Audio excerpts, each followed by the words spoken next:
Alright, so welcome back, I guess, after another, 2 hours delay. So the new update is live. I'm just gonna talk about what all is there in this update actually. So first, obviously the technically, I guess, old, new content, whatever you want to say. So yeah, now you can purchase twins and Elodie as well. And I mean, the good thing about this one compared to the NetEase version is that you can actually buy them for shards straight away, because on the NetEase version both of them usually would cost cells for 14 days, so you can actually buy them for shards. Same for Elodie. So yeah, this is the first, of course, the major thing.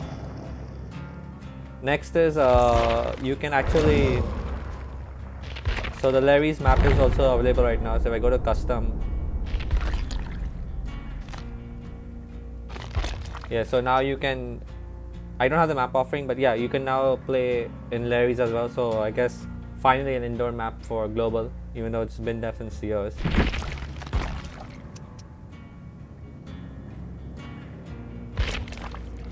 Next is, of course, another major change, which was the prestige system. So if I show my characters right here, so you can see all of my characters have now become prestige 9. So as far as what I can understand, because it happened for my killers as well, so all my prestige 3 characters went to prestige 9. So it followed the 1:3 ratio.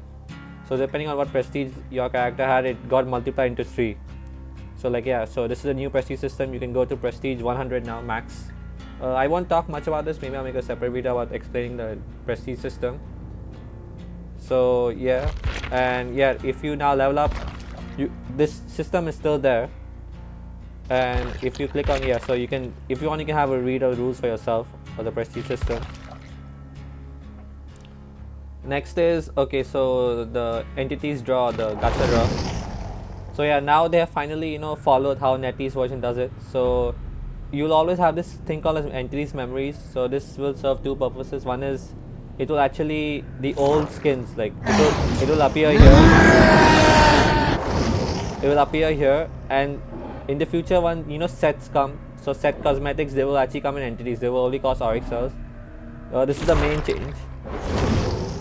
So yeah, I mean the greatest news, if you look at the top left corner, it says guaranteed goal is 200, which is what it was in the NetEase version. So finally now it is actually 200 instead of 400. And then let me just check the probability. Oh, okay, so relics are here. So yeah, relics are in this one, 0.5 and yeah, I think this is the same as NetEase version. So I mean, yeah, finally. So yeah, here in this one you'll get both the silver and gold.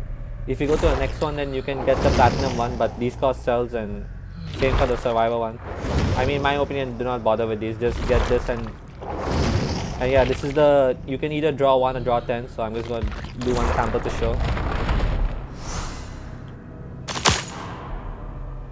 Alright, so 2 silvers.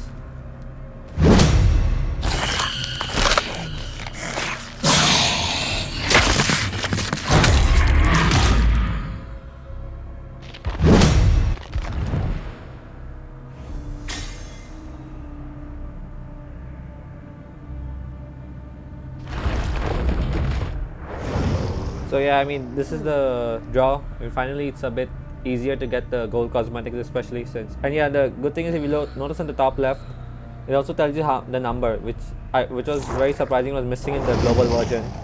So luckily now you can see how many you're off, and you know, like in the future, if you want to spend your stones or not more. So yeah.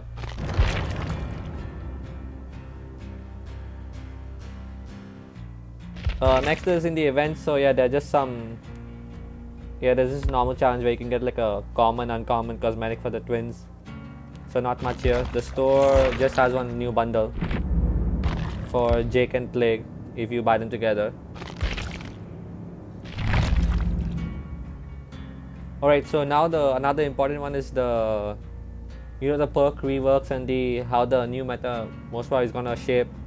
So the very first one is, there's Basekit BT, which means now if I go to borrowed time,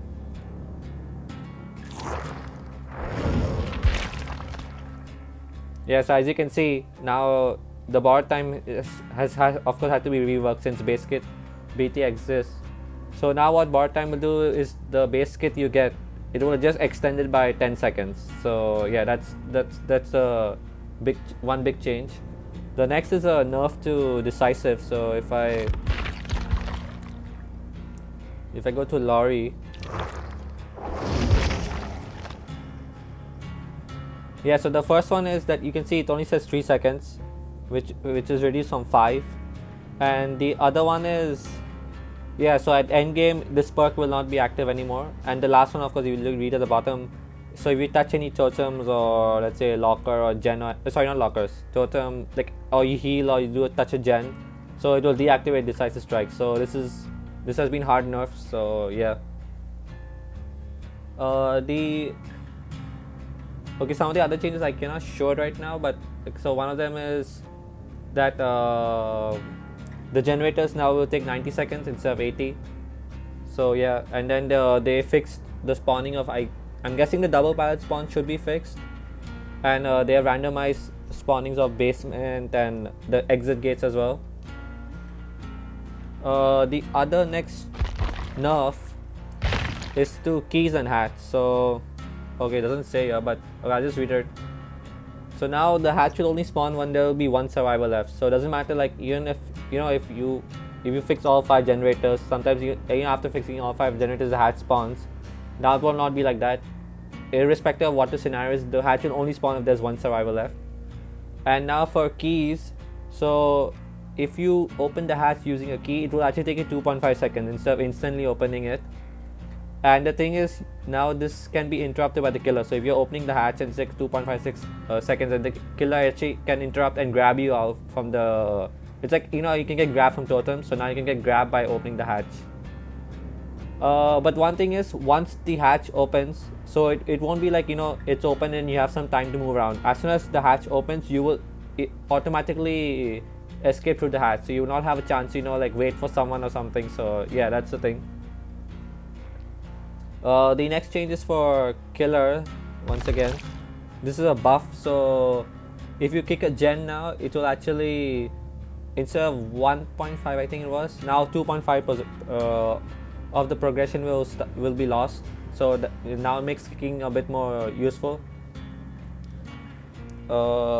Next is actually Bloodlust change. So for Bloodlust, for tier 1 you will need the same, but to reach tier 2 Bloodlust it has been reduced from 30 to 25 seconds, and to reach tier 3 Bloodlust 45 to 35 seconds. So yeah, I mean, so far it's all been killer buffs and survivor nerfs and all. Even the time after you hit a survivor to wipe the blood off your weapon has been reduced from 3 to 2.7 seconds. Okay, now for some killer perk adjustments.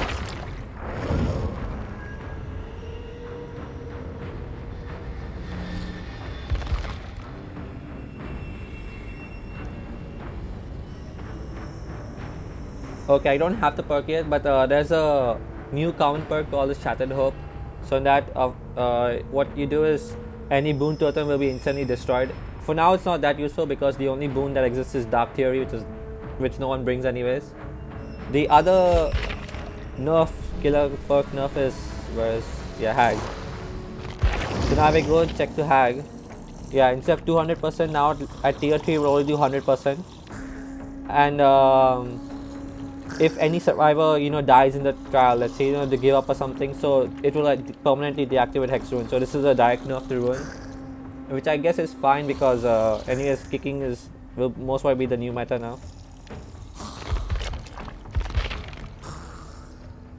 Oh, and Hag has a new menu music, so I'm guessing her chase theme might be that. I'll check it out later.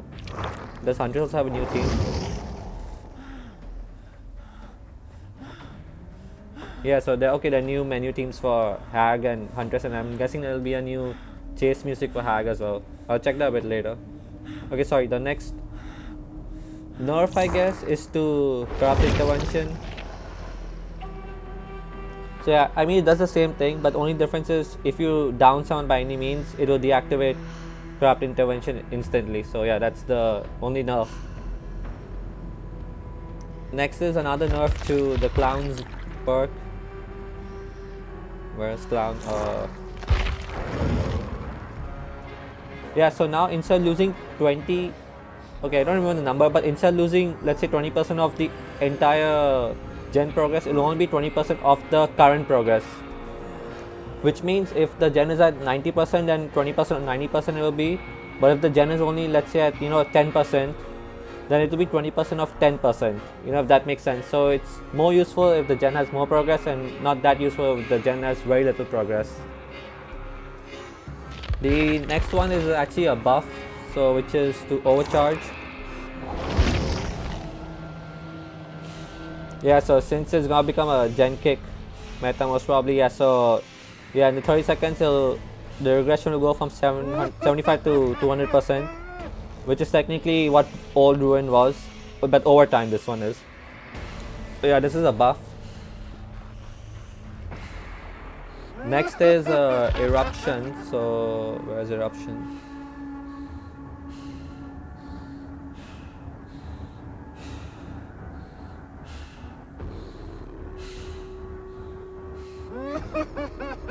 Okay, I'm not sure what the change was. I forgot, but technically, just read the instruction. Okay, what was? I think they reduced the incapacitated state. So because now it's 25 seconds, the eruption has cooled down for 30 seconds. I actually not sure what the change is. Next is Jolt.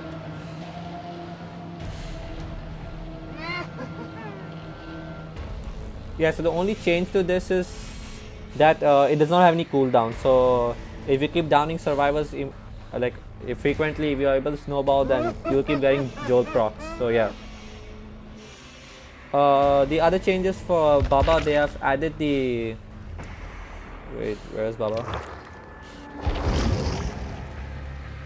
So yeah, the other Iridescent add-on is available. I don't have it right now, but yeah, so the Iridescent Flesh is now there, because there's only used to be this one, but the other Iridescent add-on is now available. The next change is... okay, to Clown again, so...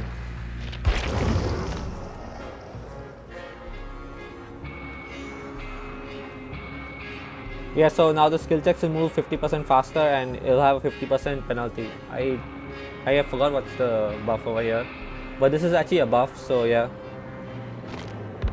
Next is for Thanatophobia. 2%. I think this is a nerf, if I'm not mistaken. Maybe someone can correct me. I forgot the numbers, but I think this is a nerf.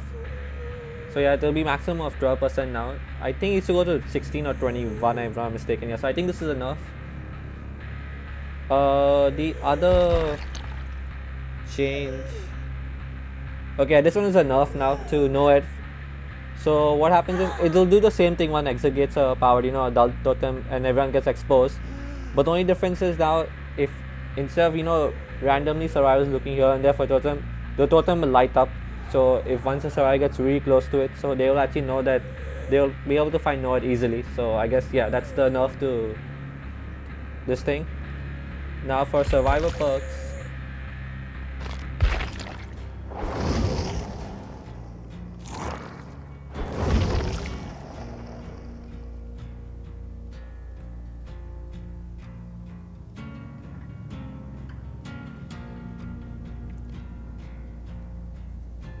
Okay, the first one is this. So okay, so what No One Left Behind used to do is that you used to have a timer, so which didn't make it that useful. Now all these effects you can read on screen will remain permanently once Exit gates are powered. So yeah, that's the buff to this one.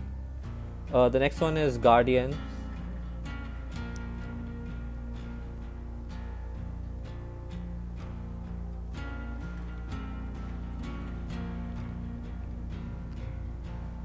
Yeah, so now you will get 7% haste speed, which is I think the buff.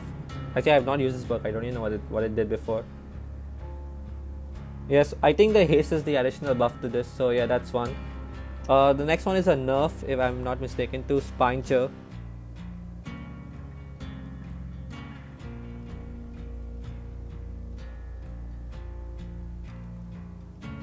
Yeah, so the problem is what Spincher used to do before is, irrespective of where the killer was, if the killer was just, looking into your direction, Spincher will light up. So, but now what happens is Spincher will only light up if the killer has a clear line of sight of you, which is, I think, kind of pointless. So this is a massive nerf, and I think they nerfed the vaulting speed also, if I'm not mistaken. Yeah, I think, yeah, because you can't use resilience and spine chill anymore, so for fast vaults. So yeah, this is a big nerf to spine chill. The next change is to, so yeah, next one is lightweight. So in this, the scratch marks will just appear less than normal, and spacing will be a bit more, so it's just harder for killers to track, but I mean not much of this thing. The next one, okay, I've talked about decisive strike. Borrowed time is done. Oh yes, of course, the main one. Yeah, so the main one is dead hard. So now this is no more dead hard for distance. Instead, you will have to tap the ability button where you will slightly dash, and if the killer hits you in that frame, you will get endurance. I mean, I'm not gonna lie, I don't even know if this will be useful, because I mean, ping and server is still an issue, so it'll be very difficult to pull this off, especially if you're suffering from getting hit through pallets or windows. So yeah, but this one will not give you distance anymore. So yeah, this was the biggest nerf, I mean the biggest change, I would say. The next one is,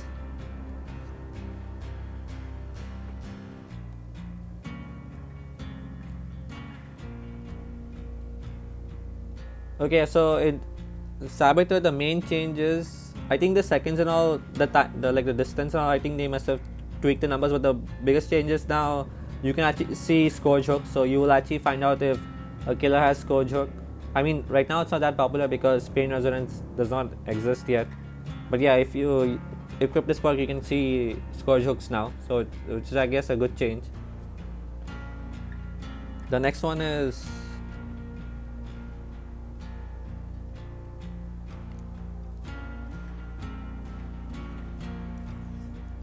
okay, there is some change here. I'm not even use this perk, so I'm guessing the opening of the gates is 25%. I think they must have buffed this number, I'm guessing. So yeah. Okay, the other one is a nerf, actually. Yeah, this was a big nerf.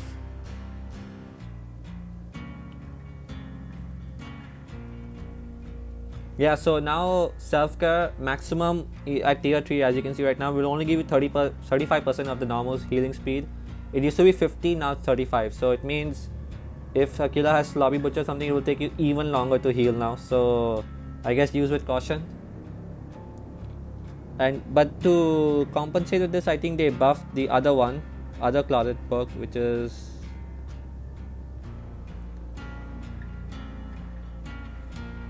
yeah, so this one I think has been buffed. Yeah, increases healing speed by 50%. So yeah, but then item efficiency, it's fine. So instead of self-care, now you either run Botany or I mean just use a medkit, it's better. The other changes,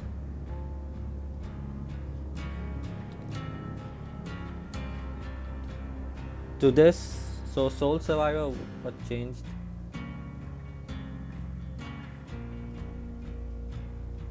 Okay, I have not used this perk as well, so I'm guessing the numbers have been buffed and tweaked. So this should be a buff.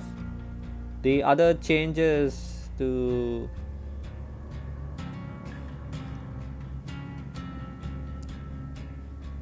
alright, so Distortion is the other one. What changed here?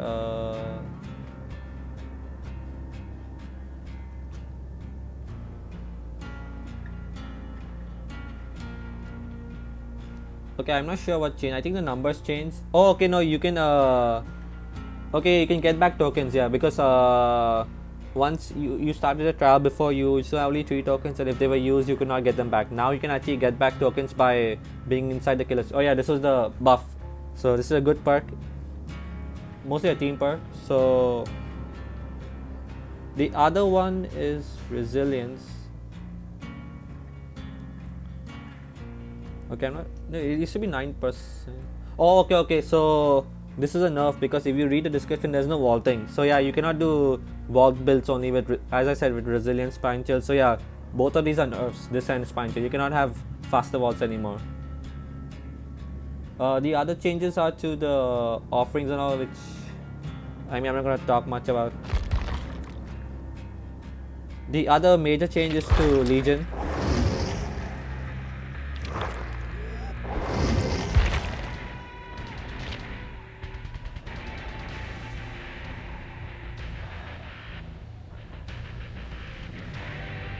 Yeah, so if you read the power, the main important takeaways for the Rework power is every time you hit Survivor with a Feral Frenzy, I mean with the Deep Wound, you know, your secondary power, you will gain additional 0.2 meter per second speed for the next one. Also, if you're able to hit 4 survivors, let's say with Deep Wound, so the 5th one you hit will be insta down. Not insta down, but technically you can now down people with your power if you're able to get 4 hits in the same, you know, Feral Frenzy duration. So the 5th person you hit will actually go down. So yeah, that is the major change, this is a buff mostly. And the other change is there are a lot of new add-ons and all. I'm not going to explain everything, but the main thing you need to know from these add-ons are, if you take any of these mixtapes, so like there's the Iridescent one, the very rare one, if you equip any of these mixtapes, you can actually customize your chase music. Also, which also means that even if you don't equip any of these add-ons, the original chase music is also changed. So yeah, that is also one change. So yeah, that's it. I mean, these are all the changes so far. I mean, there are some very minute changes and fixes and all, but I won't go much about that. You can, you know, check out the patch notes. So yeah, these are the major things I want to talk about.